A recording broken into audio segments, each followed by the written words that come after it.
Was supposed to be a $2 billion mixed-use development right in the heart of Frisco. But here we are, 4 years now after construction was supposed to end. Residents say now Wade Park is nothing more than an eyesore. I-Team reporter Brian New is live for us tonight in Frisco investigating what has gone on here. Brian? Yeah, Doug, from where we're at, we can see just right over my shoulder the Star that Jerry Jones built, along with Frisco Station development. And then just up the road, there's another $1 billion plus development going in. Everywhere around here, Doug, there seems to be new development. Everywhere but here. It was supposed to be not just a big project, but the biggest in Frisco. 175 acres, $2 billion, filled with retail. Whole Foods will anchor the Forum at Wade Park. Hotels. A new luxury hotel is moving into Frisco, Hotel Zaza. Along with condos and an entertainment district. Wade Park had it all, or at least that's what residents were sold. Look over here. It's pathetic. More than 5 years after the groundbreaking, Kathy Marie says instead of the biggest development in Frisco, Wade Park has become the city's biggest eyesore. Weeds, abandoned construction equipment, all surrounded by a dilapidated fence.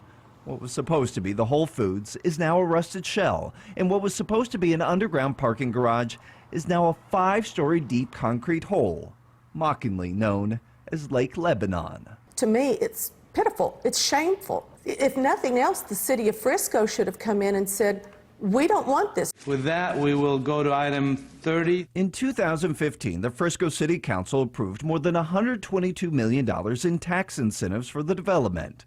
The money came with the stipulation that the project would be finished no later than December 31st, 2017. Motion passes 5-0. That item is approved. While city officials publicly expressed optimism, the CBS 11 I-Team has learned behind the scenes there were concerns. And we think this will rival anything in Texas. The developer behind Wade Park, Stan Thomas, had a reputation of taking on massive debt to develop massive projects.